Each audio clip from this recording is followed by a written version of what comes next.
Good morning. My name is Erin Tillman, an Associate Director at the Hoover Institution, and we'd like to welcome you to today's webinar.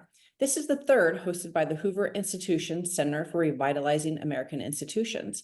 It is also the fourth and final session of America Votes 2024, Stanford Scholars on the Election's Most Critical Questions, a series co-sponsored by Stanford's Center on Democracy, Development, and Rule of Law, the Institute for the Research in Social Sciences, and the Center for Revitalizing American Institutions. Today's session will consist of 60 minutes of opening remarks and discussion, followed by a period where our panelists will respond to questions from audience members. To submit a question, please use the Q&A feature located at the bottom of your Zoom screen. We will do our best to respond to as many questions as possible. A recording of this webinar will be available at hoover.org/RAI within the next few days. Before we begin, we'd like to share briefly about each of today's sponsoring organizations. The Center on Democracy, Development, and Rule of Law is housed in the Freeman Spogli Institute for International Studies at Stanford University and bridges the worlds of scholarship and practice to understand and foster the conditions for effective representative governance, promote balanced and sustainable economic growth, and establish the rule of law. Our second sponsor is the Stanford Institute for Research in Social Sciences, also known as IRIS, is a unit within Stanford's School of Humanities and Sciences and facilitates first-rate interdisciplinary research, trains the next generation of scholars, and incubates research projects to address critical societal issues. IRIS ensures that world-class evidence-based research is produced to meet evolving problems in areas of governance and democracy, economic inequality, immigration policy, and other social issues that affect communities across the globe. Our third sponsor, the Center for Revitalizing American Institutions, also known as RAI, is a testament to one of Hoover's founding principles, ideas advancing freedom.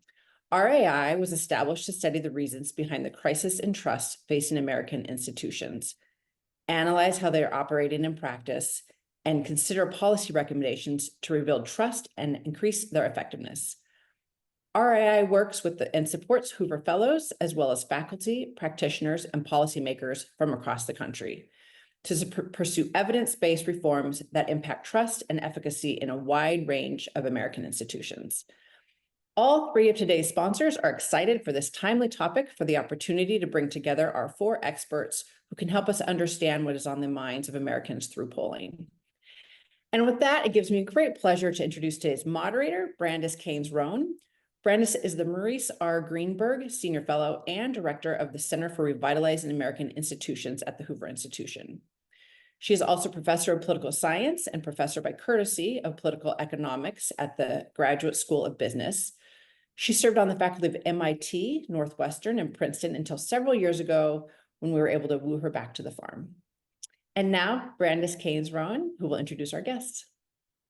Thanks, Erin. I'm delighted to be here and introduce this esteemed panel. David Brady is Senior Fellow at the Hoover Institution and Professor of Political Science Emeritus. He's published 7 books and over 100 papers in journals. Among his well-known publications is Red and Blue Nation, Characteristics and Causes of America's Polarized Politics with Pietro Nivola. This was published by the Brookings Institution Press. Dave and one of our other panelists, Doug Rivers, have been co-leading a major panel survey co-sponsored by RAI at Hoover on the 2024 elections. This panel has over 100,000 respondents, as they'll describe, and we're looking forward to hearing about this recent work today. Doug Rivers is a Senior Fellow at the Hoover Institution and a Professor of Political Science at Stanford. Doug's career has combined publishing cutting-edge research articles in the leading journals of political science and quantitative methods with innovation and surveys in the private sector. He is currently the chief scientist at YouGlove, which is a global polling firm. Daron Shaw is a professor and university distinguished teaching professor at the University of Texas, Austin. He served as a strategist in the 2000 and 2004 election campaigns of George W. Bush. He's also one half of the bipartisan team that conducts the Fox News poll. He's also part of the Fox News decision desk. His most recent book is Battleground, Electoral College Strategies, Execution and Impact in the Modern Era, which is with Oxford University Press, and that's co-authored with Scott Althouse, and Kostas Panagopoulos. He's published articles in the leading journals of political science as well. Last but certainly not least is, but last in alphabetical order, is Lynn Vavreck.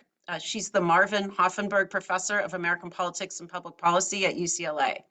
She's the author of numerous books and articles, including a series of highly popular books, both in academia and the more general public, that dissect each presidential election. The most recent one, since it's a little early to have the 2024 elections out yet, is the Princeton University Press book, The Bitter End, which is with John Sides and Chris Tisanovich, which deals with the 2020 presidential election. Political consultants on both sides of the aisle refer to Lynn's work on political messaging from her Princeton University Press book, The Message Matters, as, quote, required reading, unquote, for presidential candidates. So again, we're delighted to have these four panelists. As Aaron mentioned, we're going to have each panelist give some brief introductory remarks. I'll have some questions for the panel, and then we're very much looking forward to your questions in the audience. Doug, you were kindly offered to lead, and so we'll start with you. Thanks, Brandice.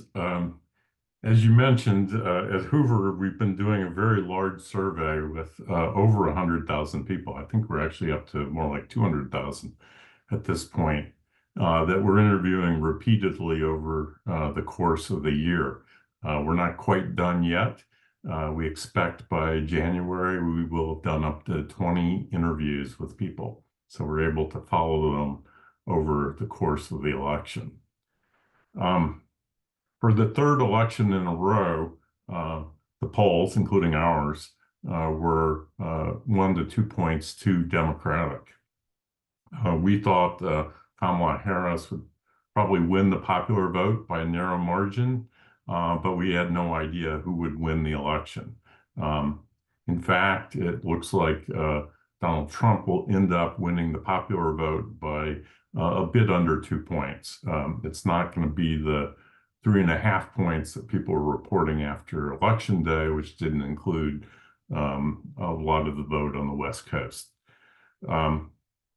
But despite this, I'd say the polls had a decent year. If you're reading the polls, you wouldn't, or at least you shouldn't, have been surprised that Kamala Harris lost the election. The polls, aside from one notorious outlier in Iowa, correctly told you which states were battlegrounds. We consistently showed Democrats doing worse overall than they had in 2020 and even 2016. In the battlegrounds, the races were all close. In the pre-election polls, including ours, Harris was up by something on the order of a point or less in the blue wall states of Michigan, Wisconsin, and Pennsylvania. Trump was leading by a couple points or more in the Sun Belt states, Arizona, Georgia. All these results were within the margin of error, but I wouldn't say that's really the relevant point. If the problem with the polls was sampling variability, which is what the margin of error measures, we should have been too high in some and too low in others. In fact, what we see is a kind of across the board bias in all of the states where we were 1 to 2 points too Democratic, which is what statisticians call a bias. If you shifted all the polls in the same direction by that, you get very close to the final outcome. That is, with Trump winning very narrowly in the Midwest and winning by larger margins in Georgia and Arizona. I'd like to say we could eliminate this kind of bias, but it's really hard, and frankly, we don't know how to do it. But I think overall, we still can tell the story accurately of what happened in this race. So let me turn to that. At one level, a lot of things happened in this election. A presumptive nominee dropped out 107 days before the election. There were 2 assassination attempts, 2 critical debates. At another level, not much happened.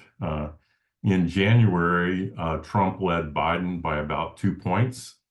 In November, Trump defeated Harris by about 2 points.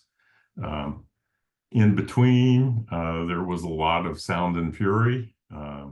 Biden's support, for example, collapsed after the first debate, though it took several weeks for that to happen. Harris started out at or below Biden's numbers in our data, but quickly surpassed Trump in the polls, estimating the national popular vote, and after the second debate led him by roughly 2 points. But does this signify anything? Democrats were pretty optimistic about Harris's chances after the second debate, but there were some obvious warning signs. She stopped gaining in the polls. The perception of her as being too left-wing continued. And the debates themselves didn't seem to move support for Donald Trump. In our data, where we interviewed just before and after the first debate, Trump gained no support after Biden's disastrous performance. Biden lost support, but Trump didn't gain any. And then in the second debate, Trump didn't lose any support after what there was widespread agreement among our poll respondents and nearly everyone who watched. They didn't do very well in that debate. And Harris didn't pick up any support after that debate. I think there's perhaps a new law of physics that nothing ever seems to change the public's beliefs about Donald Trump. It's like a universal constant. Having said that, how did we get from Trump losing by 4 points in 2020 to winning by about 2 points this year? The obvious explanation is we had a very unpopular incumbent running in an economy that people thought was bad. So it looks like Jimmy Carter in 1980 or George H.W. Bush in 1992. And substituting the sitting vice president for the incumbent president doesn't really change that formula much. Nearly every group was less democratic in this cycle. The biggest change, and you can see it in the county level voting patterns, was among Latinos who've become more Republican consistently over the past 3 cycles. All other groups moved in tandem. Despite expectations, there was no change in the gender gap. Expectations that the Dobbs decision would create a larger gender gap never really appeared in our data. White college and non-college both voted more Republican this year, though the changes were relatively small. Blacks moved along with whites by about the same amount. As best we can tell, and until we get the voter file after the election, we won't have much confidence about this, but it appears that these effects are due more to turnout changes than vote switching.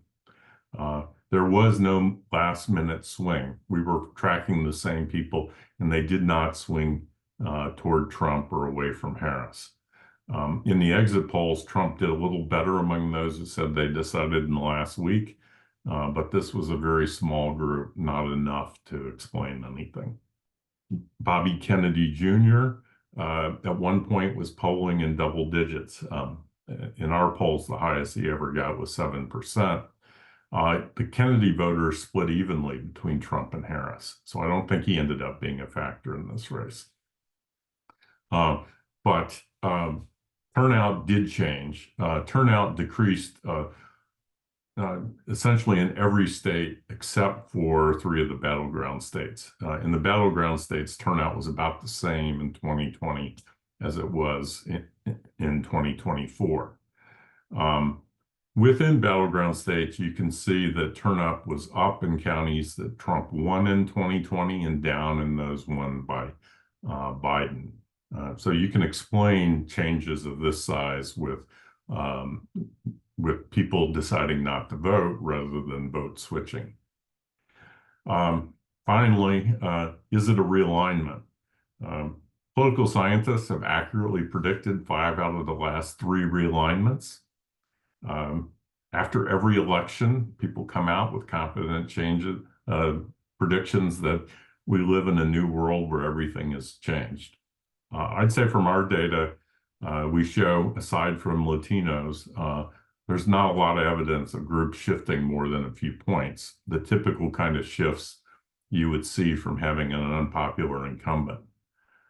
The real realignment, such as it is, has already happened. This is the 3rd election in a row with Donald Trump, and it's resulted in roughly the same configuration of voters across these 3 elections, but with different levels of support for parties and turnout.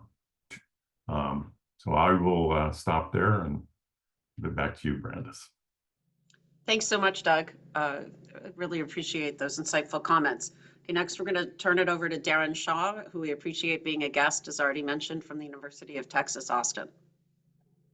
Thanks, Brandice. I noticed that you got Tassanovich, but you couldn't get Panagopoulos. So 50% betting average is pretty good on co-authors. Let me see if I can go 5 points in 5 minutes. That's my goal here. So point 1 is that the fundamentals mattered in this election. And it's going to be some redundancy to what I'm sure the 4 of us will say, but 80% wrong track, 40% approval for an incumbent president, 63% rate the economy as either poor or, only fair, which is a negative in our not so good. That's at least 2/3 of the electorate is essentially wanting something different.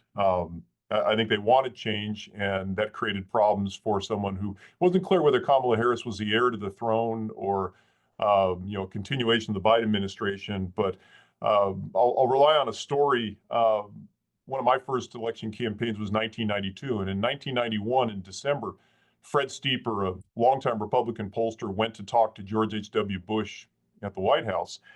And Fred presented the benchmark polling data and said, if the election were held today, we would lose. And there was silence in the cabinet room. And Charlie Black basically uttered a profanity, and he said, there's no way. He says, we would run a better campaign. There's no way we would lose to Bill Clinton or, any of their Paul Tsongas or wherever the Democratic candidates were in late 1991. And Fred Steeper said, incumbents with 37% approval ratings don't get reelected. And so at one level, I think, this was an election that was, as Doug suggested, and I'm sure Lynn, given her theoretical background views, which is, it was an election in which there were very strong headwinds against the incumbent party. So second point, flip side, I guess, campaign effects. Doug mentioned this. I'd put it a different way. This was the most boring campaign ever for about 6 months. And then it turned into the most eventful, tumultuous election campaign I think many of us can ever remember. But it's unclear exactly whether Harris could have moved the numbers very much at all. I think that's one of the kind of interesting questions in the postmortems is, to what extent did Harris run a great campaign, a flawless campaign, in the words of Joy Reid, or a terrible campaign? I think the truth is probably somewhere in the middle. You're talking about a candidate who had roughly 100 days to basically distinguish herself from her 2019 self. Were you serious in 2019? Do you want to abolish you want to defund the police? You want open borders? At the same time, clarifying her relationship with the incumbent administration. Wait, are you defending Biden's record? And I don't think it's a real criticism to say she never really threaded that needle. The question, I guess, for us and for the audience is the extent to which threading the needle would have helped her very much. I do think there's some apt criticisms. I think the 2 basic messages were, Trump's closing message was, they broke it, I'll fix it. Whatever you think about Trump, that's a pretty good message, right, given the mood of the electorate. Her message seemed to be some version, it was, we won't go back, which you could also translate into the 2 components, which were orange man, bad, and abortion. Those seemed to be the 2 messages that Harris was running on. I don't know how much to make of that. I read the same sort of thing that Doug read in the polls, was there was a sugar high after her ascension and, you know, through the debate, and then it began to wear off. And if you're of the view, and I don't want to put words in people's mouths, but I think a lot of us thought that was a bit of a sugar high. The question was whether she could have put any kind of substance under that to sustain it for a period of time. And I don't think she did that. I'm not sure that's a real damning criticism. Third point on realignment. I don't think I disagree with Doug. I think if I'm hearing Doug right, he basically said there wasn't a realignment in this election. There's a long-term realignment that's already happened. That I completely agree with. Just a couple of numbers that I ran. If you look at, let's take a look at a couple of really kind of critical groups here. Voters under 30 in the 2012 election, plus 23 Democratic. They were plus 11 Democratic in this election, a 12-point movement. Income under 50K, plus 22 for the Democrats in 2012, plus 3 for the Republicans this time around. It's a 25-point movement. Education, no college degree, plus 4 in the second Obama election. For the Democrats, plus 14 this time around. It's an 18-point shift. But the race and ethnicity breakdown, African Americans, plus 87 for the Democrats in 2012, plus 72 this time. It's a 15-point movement. It's about twice that for black males. Latinos, plus 44 in 2012, plus 6 this time around. It's a 38-point movement. Asians, plus 47 in 2012, plus 15 this time around. That's a 32-point movement. There's not much more realignment than you can get. I mean, that is just an enormous movement. I think the misnomer is that those groups are now swing groups. It's not that they're Republican groups, they're just swing groups. African Americans not. It's just a question of the margins. And it does create an enormous problem for Democrats because you have to mobilize more African Americans given the diminished margin. I think that's a problem in states like Georgia and Michigan and elsewhere.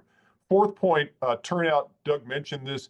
There have been conspiracy theories on Reddit, which I wouldn't advise you go on, about the 15 million missing Biden voters. Well, that number is shrinking by the hour as we count the California votes. I do think it is the case, though, that you're going to end up, I think Harris is now at 71.2 million. Biden was at 81.3. I think she'll end up probably about 5 million short. And yeah, mobilization was a problem, probably more of an issue than persuasion in this election cycle. But turnout went up in Georgia, it went up in Wisconsin, it went up in Michigan, it essentially flatlined in Carolina, Nevada, and Pennsylvania. And my guess is it'll end up flatlining or going up slightly in Arizona. So in the states where the election was decided, turnout wasn't as big an issue as it was nationally. All right, fifth point, the polls. Professor Rivers mentioned the polls, not too bad. Last time the average miss was about 3.9 percentage points in the national. In the statewide, the aggregation of statewide battlegrounds was about 4.3. That's absolute, but it's also close to directional since it was off almost the same way everywhere. This time around, I ran some rough and dirty numbers. It was about 2.6 on the national, about 2.4 was the absolute level of the air in the statewide. So about 60% of what the air was last time around. I think Doug's right. We still have some polling issues. I think you saw some evidence of herding in this particular cycle. People didn't want to get too far out from basically a tied race in the battleground states. I think there continues to be a misuse of polls by journalists, even as data consumption has gotten more sophisticated. I think that's a problem. And I do think the assumptions of the polls about the makeup of the likely voter universe remain a little problematic. The main problem we found from 2020 was, not to make everybody's eyes glaze over, but something called non-ignorable non-response bias. That is to say, the people who didn't want to do your poll tended to have particular political predispositions. That continues to be a problem. And the distinction is amongst pollsters, it's not so much that we're not getting enough Republicans, although there's a little bit of that. It's a compositional effect. It's the sort of Republicans we're getting are not the right Republicans. And so amongst the best practices I would advise, in addition to leveraging the voter files to sample off of lists of registered voters, I think mixed mode is absolutely essential right now because there are people on web who won't do a phone, people who will do phone but won't do a text to web. So mixed mode is a big deal. I do think we ought to be asking questions within our surveys about level of MAGA support. And the question we were asking for a long time was, do you think Biden was legitimately elected? that allowed us in the polls I was involved with to get a better sense of, do we have the right Republicans? Because those numbers needed to be at certain levels. And if you were below those levels, your sample wasn't kind of MAGA enough to properly estimate the Republicans. So that's 5 points in 7 minutes. Más o menos, not too bad. With that, I'll turn it over. I think Dave goes next, right, Candace? No, but so you're mostly right. Your comments on the election, I think we all think are right. But the next to speak will be Lynn Vavreck, joining us from UCLA. Thanks so much, Lynn. And thanks, Daron. Thanks, Brandice. You had a 50-50 shot, Daron. You know, it's really great to be here with everyone today. And I mean, leave it to Brandice to bring a bunch of political scientists together and get them to agree on everything. And so I'm going to sort of try to mash up a little bit what both Doug and Daron have said, and kind of take a bit of a wider view and talk a little bit about how I'm thinking about the 2024 election. I sort of start by thinking about it over the last 100 years. So let's just say 1930 to 2030. The next president will take office in 2029. And when you think about that, we're more than a quarter of the way through the 21st century. And so much is different about life in America in the 2020s than it was in the 1920s and 30s. But I'm worried that we still think a little bit about politics through this idea of the New Deal coalition. And as Doug and Daron both laid out, that coalition is gone. And so the New Deal is a long time ago now. We're not fighting over relief efforts. We're not fighting over the role and size of government. Trump may get into reorganizing the federal government and downsizing and deregulating, but that's a different thing than the kinds of things we were talking about all through the 20th century and into the first part of the 21st century. And I agree with Doug that the pivot on this really happens in 2015 in advance of that 2016 election. If you think back to 2008, Barack Obama and John McCain spent the better part of 3 weeks fighting about a guy named Joe the plumber, and whether Joe's taxes were going to go up under Barack Obama's tax plan because his small business, he was a sole proprietor. And that meant, as John McCain said to him, "Congratulations, Joe, you're rich." Joe didn't feel rich. And the two candidates fought about this. Fast forward to 2016, we're fighting about a completely different set of issues. And so my view of this is that in 2016, the dimension of conflict in American politics really shifted from those New Deal issues, role and size of government, the tax rate, what should government do in your life, to issues that are identity inflected or identity based. And those issues have some particular characteristics that change the tenor and the feel of politics. They're more divisive because they're about people. And essentially, we're fighting, if you remember back to 2016, the border wall, a religious test to enter the country. You could lump into this set of things same-sex marriage, and now trans policy, bathrooms, sports teams, all of these person-based issues. And I want to stress the issue part because these are things on which policy has to be written. This isn't like the 1980s when the Republican Party talked about the moral majority. We don't believe in divorce. We believe in families having a mother and a father, no single parent. This is bad for the fabric of society. They weren't going to write laws outlawing single parent families or outlawing divorce. That was a moral argument. What's happening now is we have to write policies on these person-based issues. That's incredibly divisive. It's essentially about who gets to have membership in our national community, which is personal to people. And it's hard to compromise on many of these things. You can't be married on Monday and Tuesday, not on Wednesday and Thursday, and on Friday only if you want to be. In the way that you could compromise on the tax rate and give a little and get a little. So we're fighting over a different set of issues, and the nature of those issues are very different than the old New Deal issues. this is all happening while there's been a change in the electorate where we have people identifying with both political parties in rough parity. So roughly the same amount of people say that they call themselves a Democrat as say call themselves a Republican. And that means that both parties are competing hard and winning or almost winning every election since 2016. And that's going to produce all kinds of strange externalities, like you're unlikely to go back to the drawing board and reinvent what your message is if you're winning or almost winning every time. The American National Election Study, which Daron is a part of, tells us that voters appreciate the two parties want to build very different worlds. 9 out of 10 people say they see important differences between the two political parties. That's a massive increase from where we were in the 20th century, when only 5 or 6 out of 10 voters said that. And you can think of obvious reasons why that's true. And the American National Election Study also tells us that people have more emotional reactions to political parties. And so all of this is happening since 2016, 2020, and 2024. And as Doug said, Donald Trump is involved in all of those elections. So the 2020 election is largely a replay of 2016. County by county across the country, the absolute average shift in the Democratic Party vote share, very small, low single digits. 2024 is a replay of 2016.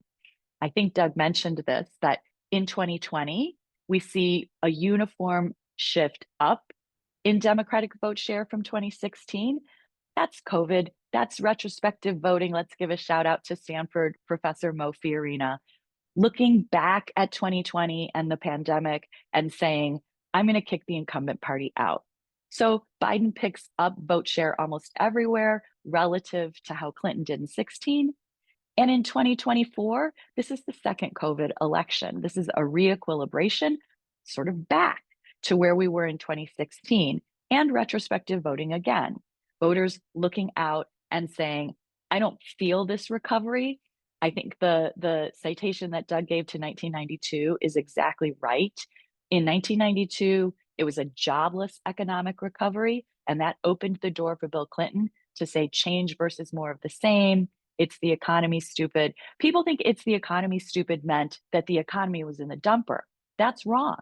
His message was, I'm going to build a bridge to the 21st century, change versus more of the same. We need a new economy for the new 21st century. And that's a lot of what is happening here in 2024. Objective indicators suggest growth, but people aren't feeling it. Prices are still high. And so it's a price stagnant recovery. I don't know, some economists will come up with a better word for it than that. But that makes it very hard for the incumbent party. And so we see that shift down from where the Democrats were in 2020, again, uniformly across states, and with another average county swing that is in the single digits. So these elections, they feel like very big things are happening because the party that wins is changing. And the parties want to build very different worlds. And so that feels to voters like these are all huge shifts. But as analysts, I think what we see is that the shift is actually quite small because the outcome changes. It has serious consequences for people's lives. But politics is locked in for most people. And that just will lead me to my last point about polling and surveys, which is largely thanks to Daron and Doug and David, like the innovators in survey research who are on this panel. Surveys have come so far in the last 20 years. And you know, we've always been looking for these changes for these voters who are changing. And first, in the early 2000s, the innovation was, let's get more power. Let's get more people in these surveys so that we can find small changes. And then in the mid 2000s, we increased the tempo of surveys. So now that we had more people, we started surveying them with more frequency. Again, looking for change, looking for change. And then we mashed up power and cadence. Big surveys going out at short intervals. And then this year, David and Doug and their collaborators with the SAY data, just bringing the panel component in as, again, a way to measure change. Let's measure these people a year ago, 4 years ago, and let's keep interviewing the same people. It's an incredibly powerful design. We're building better and better telescopes, and we just happen to be doing it at a moment in time in politics where there's so little change to actually see. The areas that Daron talked about, the groups that are moving, there are groups that are moving, but they're not large segments of the population. And so we're in this unfortunate position where we've built incredible telescopes that now aren't powerful enough to see where the change is actually happening. They are powerful enough to tell us a lot about those groups, but we will wish we had more. And so I think that, the state of polling and survey research, we are in such a better position than we were 20 years ago. We happen to be at a moment in time where politics is largely locked in place. Thanks so much, Lynn, for those complimentary, and I am complimenting you, but with the comments to Daron and Doug. And now I'm going to turn it over to someone who needs no introduction if you're logging on as a Hoover or Stanford guest to our webinar, David Brady. So I'm going to do a little bit of what Doug and Daron and Lynn did, but not much. So when the surveys, the question for the surveys was, would we be as wrong as we were in 2020 and 2016? And so even though we made some corrections in terms of increasing the number of rural voters, et cetera, that wasn't clear what would happen. So I tried to look at the Biden coalition in 2020 and a little bit on the Hillary's coalition in 2016 compared to where Harris was. And so in our surveys, it was about right. We had Biden in the people who said they voted 2020, he was a 4.5-point winner. So when I looked at that, the two big things that struck me as different in our poll from the others was, one, the gender gap was nowhere near as large as some people were making it. Some people had it 13, 14 points. We did not have it as that big. And that struck me as that was a problem. That was a problem for Harris's coalition. But the biggest one was among Hispanic voters, where Hillary had won them by a large margin. Biden won them, and her margin had dropped fairly dramatically. And that showed in, by the way, in the 12 counties in Texas that along the border, the 6 counties that have the most whites voted for Trump in 2020, but the 6 counties that over 85% Hispanics, they voted for Biden in 2020, and all of those counties voted for Trump in 2024. So then I turn to the question of, well, what about, there's only 3 sources of votes, right? You can get your partisans, the base vote, you can get some defectors from the other party, and you can win independents. So Biden's win in 2020 was in fact a win based on the fact he got about 96% of Democrats to vote for him. He won a few more, among defectors, he won more Republicans than Trump won Democrats to him. And finally, he about split the independents. But when I looked at the Harris candidacy, she was about that, she was about 96% of Democrats voting for her. Among people who were going to defect, she had done a little bit better. So she had more Republicans defecting to her than Democrats going the other way. And this is the last survey we had for the election. And then, but among independents, she was trailing by 10, 12 points. So I looked at the issues to find out, and the 3 big economic issues, inflation, jobs, and the third issue is immigration. On those issues, if you were a Democrat and cared about immigration, only 89% of them were voting for her. So she lost Democrats on inflation, lost big on independents on inflation, lost on immigration. She lost, again, independents. And in the two areas where Democrats should have done better, she did a little bit, but those issues were not as large to the voters. That was the democracy issue and abortion, where she did actually pick up some Republican defectors.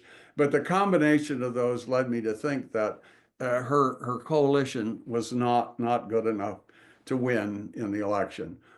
I then want to turn to the notion of realignment, which everybody has spoken about. The first thing, I think Lynn is right, but the fundamental question in the area of realignment is previous realignments that we know and have written about. There's a situation in which, in order for the majority, you have to have an actual majority party that wins elections over a consistent time period to pass the policies that change America. And then the result of that is, in the long run, the other party has to accept it. So if you look at Roosevelt, the Republicans refused to say, no, we don't need aid. There's no aid that we can deal with.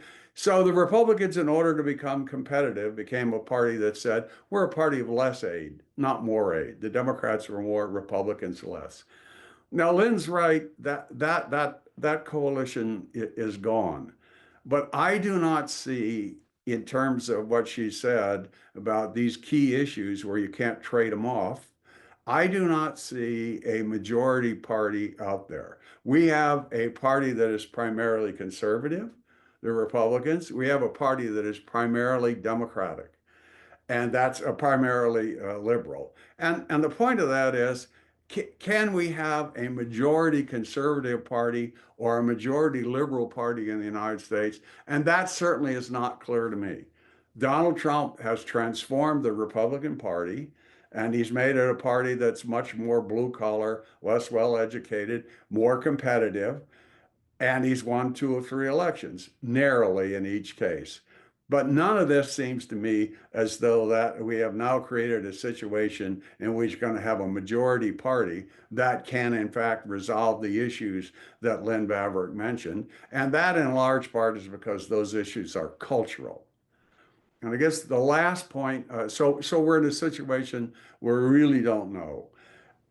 In regard to the last point about these, the cultural issues, I agree with Lynn. They're going to be much tougher to deal with and get a final resolution on. And therefore, you're likely to continue to see this flip-flop back and forth as exactly that set of issues like abortion and other things will fracture the Republican Party in over the next 2 to 4 years. And who would be surprised if in 2026 the Democrats came back big? And I guess, the last point I do want to make is the economy will come back. Both political parties have totally negated the fact that the deficit and Social Security programs, Medicare, Medicaid, those programs are not in good shape. The percent of the economy that has to go to pay down the debt, that's high. That's not going away. And neither party did anything to deal with those issues at all. And things like that don't go away. Arithmetic and math are there. Thanks so much, Dave, and thanks to all of you. So I'm going to lead off with a few questions of my own for the panel, and then we're going to launch into audience questions. So if you're listening and you want to ask a question, this would be, and you haven't already, a great time to start writing it in to the chat. So most of the attention goes to the presidential election, and there's been this big shift in power over time to the presidency, but Congress is still Article 1 of the Constitution. And an arguably surprising result of these elections is that in 4 of the 7 swing states, Democratic senators take the Senate seat while Trump wins the state. So we've got Nevada with Jackie Rosen, Michigan, Alyssa Slotnick, Wisconsin, Tammy Baldwin, and then Ruben Gallego recently called in Arizona. So what do you think contributed to this outcome? Why is Trump, winning? I know these are small margins, but still, these are clearly called races, and things are shifting Democratic in kind of down ballot, but pretty high ballot in the Senate as well. Who wants to? Dave, you've written on divided government. Do you want to lead on this? Well, in part it's candidates, if you look at the candidate in Arizona, candidates make a difference, and Trump has, as he did in Georgia, helped pick candidates that aren't so good. So I think there's a split vote and a swing there. But the other point is the states where they held, those are states where the Democrats campaigned heavily in, put a lot of money in. And they did lose Pennsylvania. Ohio, I thought for Brown, that was a tough case. So I was not surprised that they held those. I thought they might hold Pennsylvania, but I wouldn't have been surprised if they'd have lost one more. But I thought 54 was sort of the top for Republicans in the Senate. And I thought it would be more likely to be 52 because I thought Casey might hold, but the others did hold. Okay, I'm gonna see if Lynn wanted to comment, because I also think, Lynn, your comments about the cultural divide. So what's going on? Are people coming in and they're mixed on the cultural divide? They like, or is it, Trump's not, as Brady's comments pointed out, maybe the most economically conservative on the deficit. What's happening to these voters who are split ticket voting? My hunch, and this is just a hunch, is that it is not that complicated, and may go back to something that Daron and Doug both talked about, which was composition of the electorate and turnout. I think, and maybe somebody can check me on this while I'm talking. I think that some of those Senate races, more people voted in the Senate races than voted at the top of the ticket. So usually we think of roll off as you vote at the top and then you don't vote down ballot. But I think I was looking, although I have looked at a lot of things in the last few days, so I'm putting a huge caveat on this, but I think that there are some of those races where more people are voting in the Senate race than for president. But whether one way or the other, part of this is surely not everybody votes in every race. And so, there could be people who just turn out, they're indecisive for that race for president, but they know what they think about the Senate candidates and vice versa. That has to be a large part of the story. The story is not that complicated, but I think we in political science have tied ourselves up into a little bit of a knot on this because we've been so focused on polarization, no deviation, no defections, that the expectation is that you're just going to get a straight party line vote across the board. The reality is, if you look at each of those races, I mean, look, Jackie Rosen dumped $85 million of negative advertising on Sam Brown's head in Nevada. I mean, that's the story. Kari Lake was known, unlike these other Republicans in these Senate races, but was known negatively in Arizona. McCormick won. McCormick had the most robust campaign of any of the ones we've been talking about. McCormick actually ran half of Trump's campaign in Pennsylvania and probably ought to get credit for it. The Slotnick seat in Michigan was an open seat, but she had a massive advertising advantage in that race. And Lynn and I are, I think, at least partially responsible for moderating the expectations about what money advantages can actually drive in these races. On the other hand, a lot of these cases were Republicans seeking to defeat incumbents who were well known, and the incumbents just taking advantage of financial advantages to just bash the heck out of these people before they really got going. So what you saw was they were lagging 13, 14 points early on, especially Brown in Nevada. They made up a bunch of that. These partisans mostly came home, but there was enough of a residual so that, they ended up holding in a couple of these states. That's why I think it's a simple story, but one that we need to get our act together in political science and figure out, wait, under what circumstances do campaigns matter and do they not matter? Because we haven't been really clear on that, I guess. Doug, do you have anything to say? And I don't know if adding on to that, the House majority is razor thin.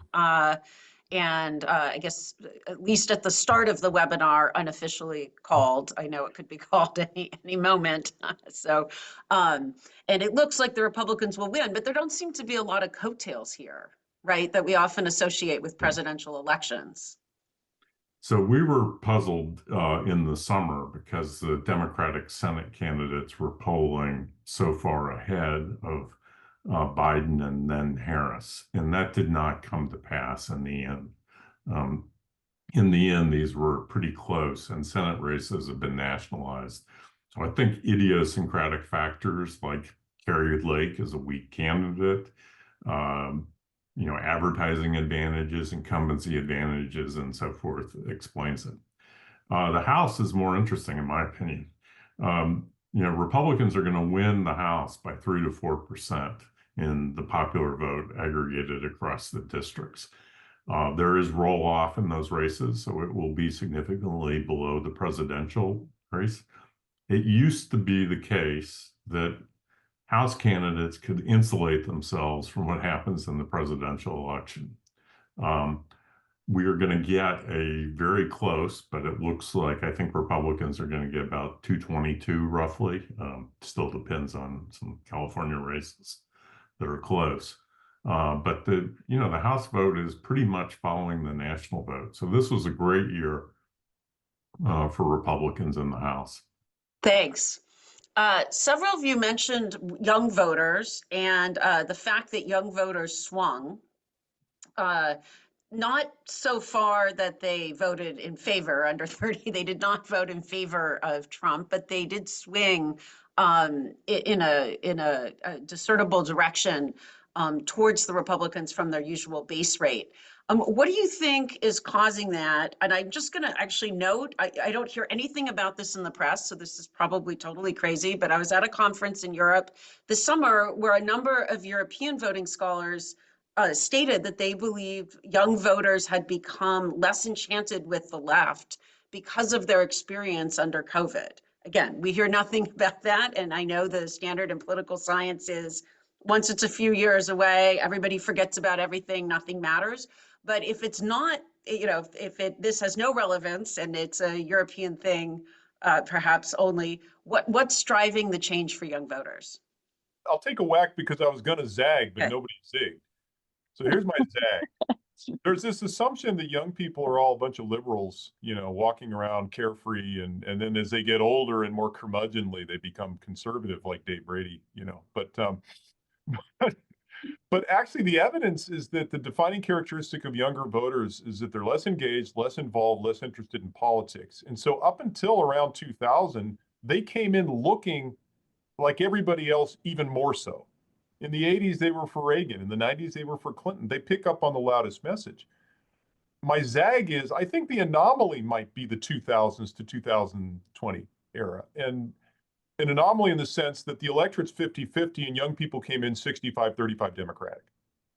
And I have some pet theories about that for which I don't have good data, which is, I think a little bit of it's cultural issues, that they're more progressive on those issues. I think there was a fear of the draft and of the military engagements in 2004. I know in my conversations with students, they all thought they were going to get drafted and sent to Iraq and Afghanistan. I think, so what happens, you move a generation away from that, and they got caught up in the Obama was an exciting candidate. So all those short-term forces pushed a particular cohort in a direction. I think now the interesting thing is there's no real short-term forces necessarily affecting younger people differently than everybody else. So that's my zag. I think we might actually be returning to an era in which young people are actually even more affected by whatever the short-term forces are, whether they're pro-Republican or Democrat, rather than being reliably liberal or progressive on certain issues. I guess the caveat would be if you continue to have this sort of cultural divide, young people do seem to be more progressive on cultural issues, and maybe that pushes them in that direction. But I think we may be returning to the era that we had before the millennials came of age. So this is a question more for, I guess, Lynn and Doug, but there was a bunch of stuff made about the difference between young men and young women, where women are much more democratic and men were more conservative. How much of that is relevant to this question about youth. I mean, I haven't pursued it. I looked at it a little bit. Yeah. So I agree with Daron. The conventional wisdom is always independents swing more one direction or the other due to forces in a particular election. And younger voters are more independent. The thing that's unusual about the recent era is that we have not had a landslide, in the adult lifetime of millennials. The elections have all been close. So there hasn't been much of an opportunity for the group to swing a lot in one direction or the other. Our own data shows less differences by age than what you're seeing in terms of movement over time. There were polls earlier in the year claiming an inversion that younger voters were going to vote more Republican. I don't think that came to pass. So I'm on the, my view is not less has changed there than people think. In 2020, they were overwhelmingly Democratic. This year, they were much less so. In 2012 and 2008, incredibly Democratic group, not so much in the other years. I was just going to add that I suspect once we get the post-election waves of the data that the SAY project is collecting, we'll be able to see, and I suspect this will be true, a lot of the movement of these young people from the Democratic Party in 20 to the Republican Party in 2024 is going to, I think we can do this with your data collection, Doug, will be driven by what their sort of ideology was in 2020. So it's young conservatives who are coming to Trump in 2024. They voted for Biden in 2020. Maybe that's retrospective voting a little bit. COVID kicked the incumbents out. And some of them are coming home to the Republican Party, and some of them are just like, white non-college educated voters, and other voters have been doing over the last decade and a half, moving out of the Democratic Party and into the Republican Party because of these new issues that we're fighting over. And I think that this is why panel data is so, so powerful, because we have measures of these basic attitudes in a previous point in time. And that allows us to anchor people and say, then how are they moving now in the future? Thanks. Okay, and so one final question from me before we turn to the audience questions. So several of you mentioned the Latino vote as one of the big factors that may be a more lasting shift, at least perhaps. And of course, some of that movement started even before this election, but then became an even more prominent factor. Dave, you mentioned that Trump won the Rio Grande Valley, which at one point used to be called the Dems' blue wall, right? Some elections ago, not in the most recent ones, but in Texas. Trump also won Miami-Dade County, right? So, and made substantial gains nationwide with the Latino vote. To what extent do you think these flips are Trump specific? Do they have implications for how we should think about Latino voting patterns moving forward? Daron, you run the Texas Lyceum poll. I hope I'm pronouncing that right. And I'm assuming that has some insight in Texas. Do you want to lead on this? Yeah, I'll take a whack at it. Dave mentioned the border counties in Texas and South Texas. So there's 18 border counties from El Paso down to McAllen. In 1996, 2 of them went Republican, 16 went Democrat. In 2024, 14 of them went Republican and 4 went Democrat. We've been talking about turning Texas blue for a long time in Texas. And the idea is that the demographic shift, young people coming of age and a burgeoning Latino population, along with the burgeoning Asian population, would essentially create a much more competitive environment. And the assumption was always that, my sort of take on it was that that's true so long as the populations you're talking about remain 65-35 Democratic Republican. Well, they're not. And in fact, I always think it was ridiculous to have expected them to. The Latino middle class in places like San Antonio and Austin is absolutely going through the roof. There's an explosion of sort of wealth in Latino communities. There's been an economic diversification. There's been a cultural diversification in the Latino community such that, I always think a theory that's predicated on politics remaining static is a bad theory. And that was the problem with that theory. It's like, yeah, sure, if everything remained exactly the same, then Texas would be blue by now. But people change, and why would you expect these populations San Antonio is a really interesting place. It's, in a lot of ways, it's like the Hispanic capital of the United States. I've heard people refer to Atlanta as the African American capital of the United States because of the entrepreneurship and the business, sort of the business power that's concentrated in Atlanta around Black businesses. San Antonio is becoming that way for Hispanics. And as that's happened, the politics of the Hispanic community has come to look more diverse. And let's be clear, they're not Republican. They're just less democratic than they were. And I think maybe the key thing I'd say about takeaway point is the Hispanic population was never as firmly committed to the Democratic Party as, let's say, the African American population has been, right? It doesn't have the historical connectedness to the civil rights movement, and even going back further to the New Deal that the African American community had to the Democrats. It's always been kind of a marriage of convenience in some ways. Well, I'm nominally more Democratic than Republican. Well, that's what's changed, is that these voters have become even more independent, and they've been voting Republican. So, Brandice, you asked about whether it's a Trump thing.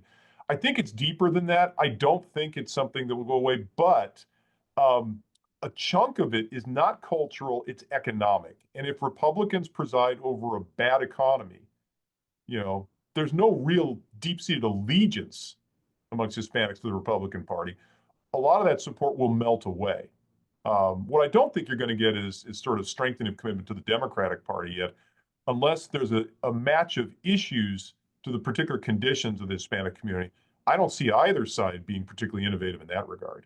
One point on that is Democrats depend very heavily on doing reasonably well among Hispanics for getting a national coalition together. The combination of college-educated whites is too small by itself to win, and particularly to win in the Sun Belt states without winning decent majorities of Latinos is a real problem for Democrats. Lynn or Dave, did you want to weigh in here, or do you want to go to audience questions? The hard part of trying to put a coalition together that brings Hispanics and progressives in the Democratic Party together so they consistently stay there.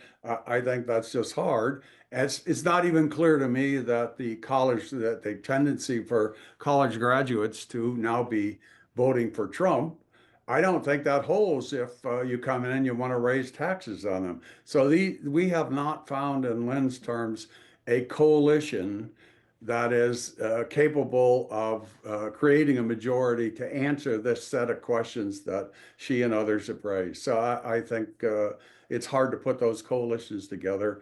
That we haven't done it yet.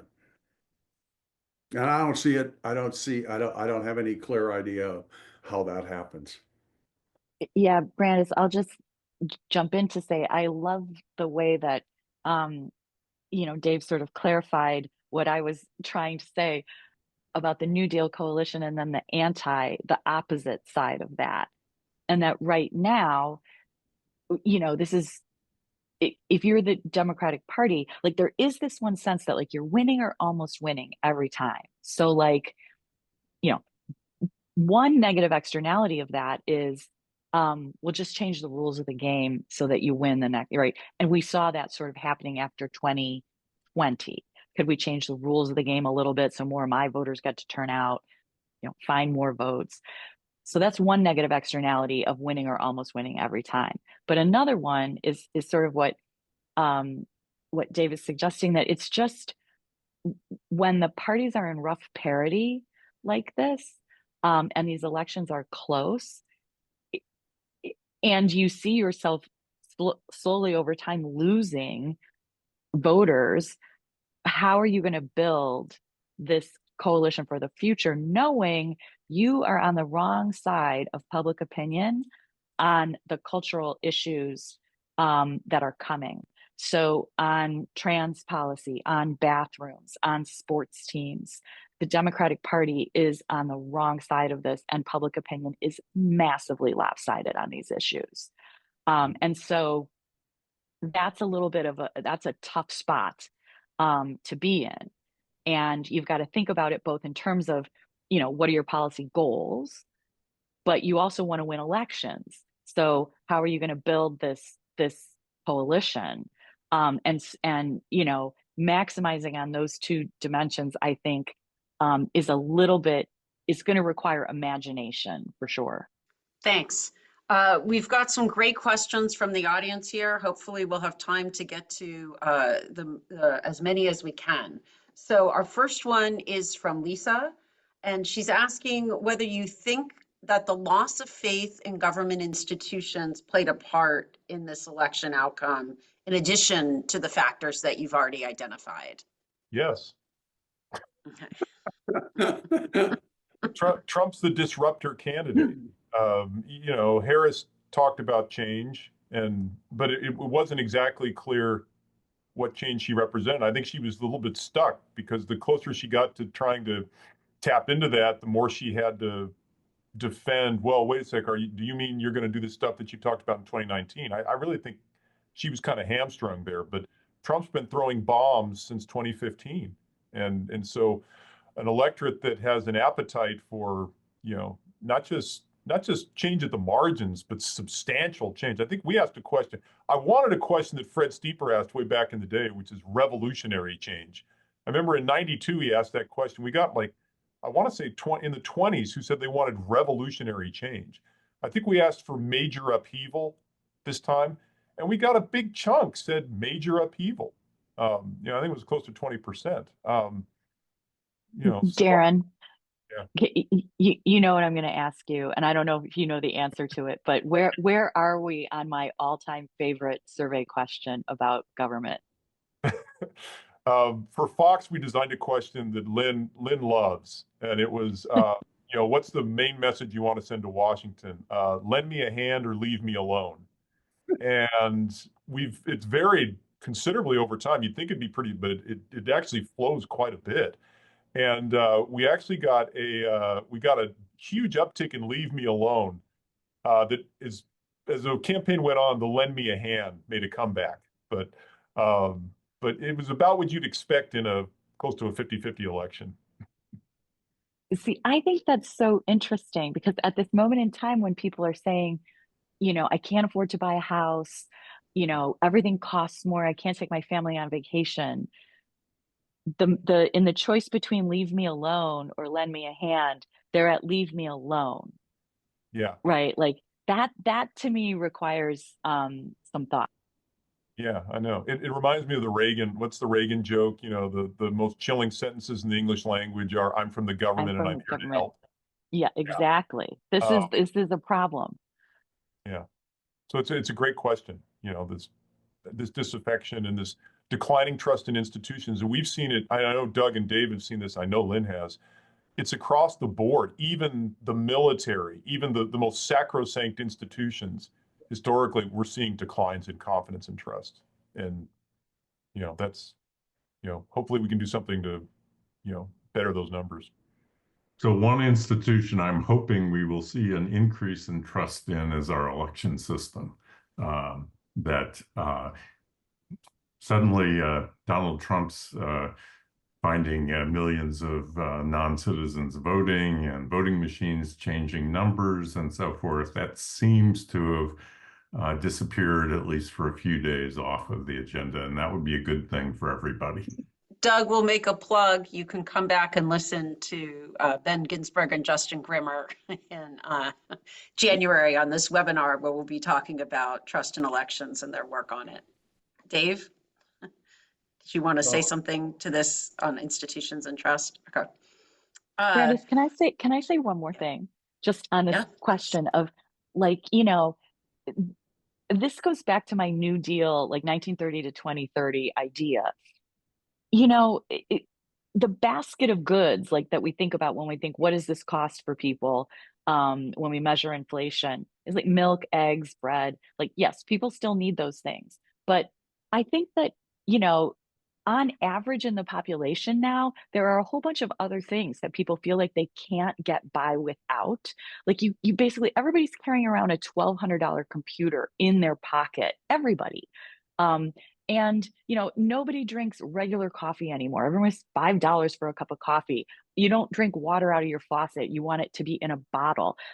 The world is really different for people. And if government could come and help people with some of those costs, instead of just saying, well, you shouldn't be buying coffee at Starbucks or drinking bottled water, you can just, but this is how people have come to live. And so I feel like increased confidence in government, there could be increased confidence, to go back to Daron's thing, I'm from the federal government, I'm here to help. What if the government were actually helping people, you know, afford mobile phones and, you know, just live their lives in a way that wasn't just about milk and eggs? So, Brandice, I will say something. Mike Spence and I wrote a piece for Project Syndicate after the 2020 election on trust in institutions and elections. And one of the points is, in order for governments to have trust, they have to do what they say they're going to do. And as far as I can tell in campaigns, the campaigns promise things that are absolutely not doable. Even starting with Ronald Reagan, we're going to have more money, but we're going to tax you less. It's going to happen. And I just see American voters as over a long time period, I'd say from Reagan, or maybe Reagan on, but I not meeting the goals that they say they're going to meet. And in the 2024 election or 2020, Biden's going to bring us together. He didn't. In 2020, and it's hard to do, but when you make these huge promises during the campaign, I think that over time, people's trust in government, their ability to do what they say, has gone away. I mean, how many of you on the panel actually trust any candidate to do a portion of what they say they're going to do? I'm pretty much very low on that dimension. I just think that over time, government people have promised way more than they've been able to deliver, and you got to deliver in order to have trust. Thanks. I want to move to a few of the other questions. So we have a question from Andy, and it says it's from Andy Rutten. So if this is the Andy Rutten I know, hello, Andy. And if it's not, we still appreciate the question. So would the politics have realigned in the same way from the New Deal to identities without Donald Trump? Or was this reconfiguration, or if we want to call it a long-term realignment, was it coming and he just sort of was the candidate that took it up? I don't know if Lynn, since you talked about this, if you and the Yeah. historical sweep, like to start. I'll try to do this very quickly. Excellent question, Andy. So part of this is long-term and is happening over decades. People are sorting into the political parties as politics is becoming more clear to them. Barack Obama gets elected. That massively simplifies the politics of race for people. There's some sorting. People within parties are changing their minds. So this is all happening over decades, or at least a decade and a half. But you're right that then Trump comes along in 2015, and he is a catalyst. He is going to speed up that process. If it wasn't him, would it have been someone else in 2015? I don't think so. I don't think Jeb Bush or Marco Rubio or Ted Cruz were going to go all in on the identity-inflected issues the way Trump did. Does that mean it was never going to happen? Maybe not. Maybe Ted Cruz or Jeb Bush would have gotten that nomination. Hillary Clinton probably would have won that election. Maybe she would have been reelected in 20, maybe not. Maybe that would have been a Republican. Like, could we have gotten to a point in time where we're past the idea of who gets to have membership in the national community? I don't know the answer to that, but it's a combination of both things. But Trump is definitely implicated in speeding up the process. Oh, I would say that what happened is the Democratic Party declined. It was in the dominant party, really controlling the House of Representatives for 60 to 64 years. in those elections until 1994. But what happened in the 60s, because of the race issue, the Democrats lost some votes in the South, some states in the South. And you got a series of Republican presidents, even though Democrats were the majority party. With Ronald Reagan, you got a swing. Prior to Reagan, the Republicans had there were for the Equal Rights Amendment for women. There were more Republicans that were pro-choice than pro-life. That switched. Second, under Reagan, the economy, which was a Democratic issue, is gone. What Trump did, in my view, was he brought less educated voters, which is a term we now use for blue collar. He brought blue collars into the Republican Party. I agree with Lynn. I don't think any of the other candidates could have done that. But now you've added to the cultural issues, you've added the blue collar, and part of the reason he gets them is cultural issues. Can I take a quick stab at this? Look, there's a sort of left-right continuum that's existed since the New Deal, probably prior to the New Deal, where, scope of government questions. And the question of race bisected that, as Dave says, in the 1960s. What was interesting is I think this is an orthogonal dimension to that realign system, and the orthogonality is populism. And I think it was latent, and it was latent as a critique of the system. So what Trump did was he came along and said, the system's broken, it's run by elites, it's stacked against you. And he brought that grievance to life and kind of drew those voters in. Could someone else have done it? Bernie Sanders was doing it in 2016, right? But what was interesting was that it came from the right. And by the way, we've seen this internationally, right? And we've seen it in Latin American companies.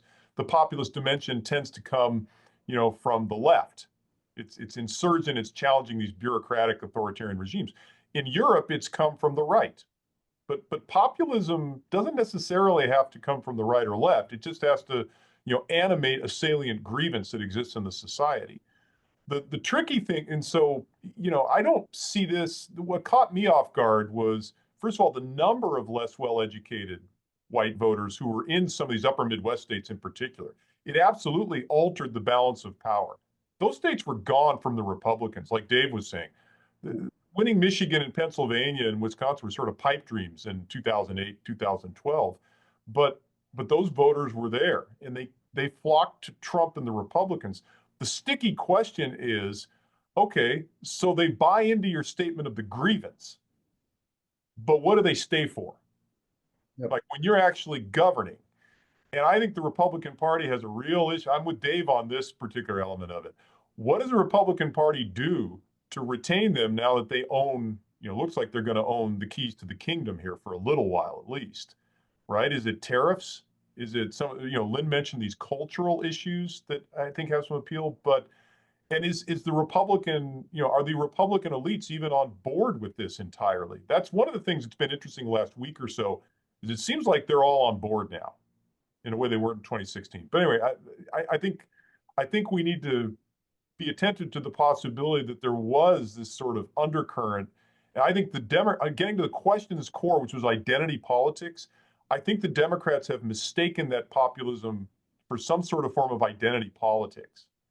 And I think that's the question, is whether they recalibrate on that. I'm not sure they will. Both parties have a problem right now making a sense of what's happening with the American electorate.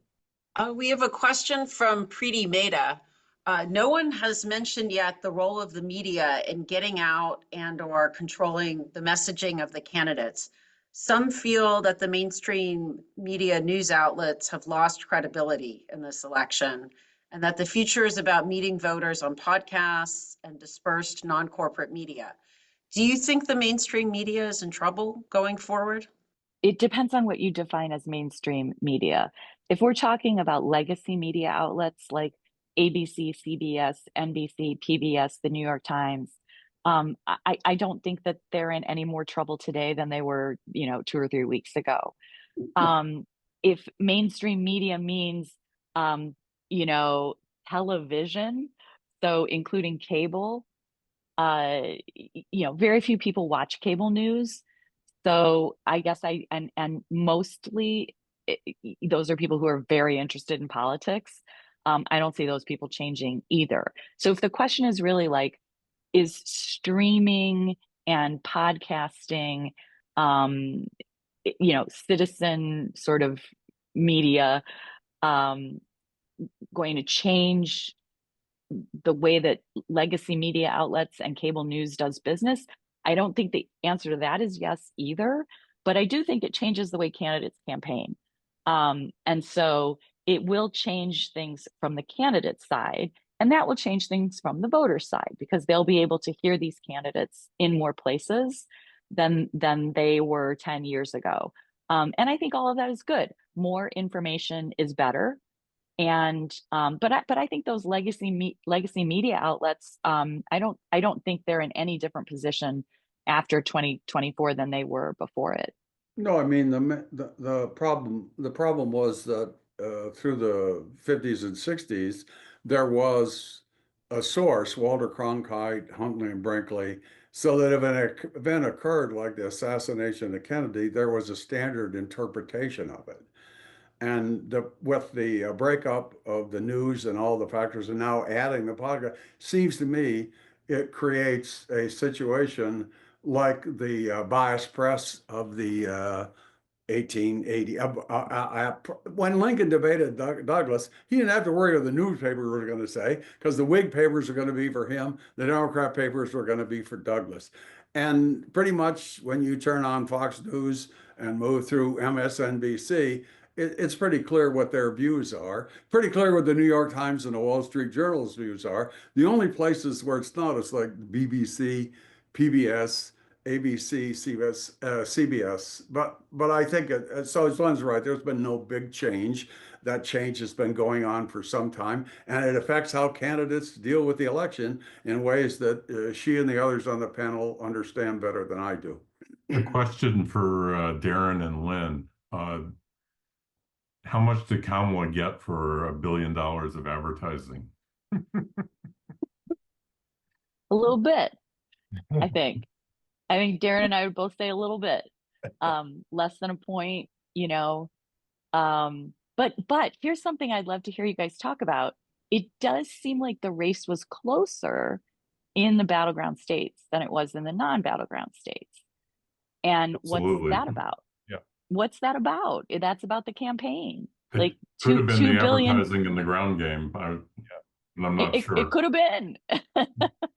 I mean, it's obviously like it's going to be closer there. That's why they're battlegrounds. Like, I get it, but I think that's interesting. I don't know, Daron, do you disagree?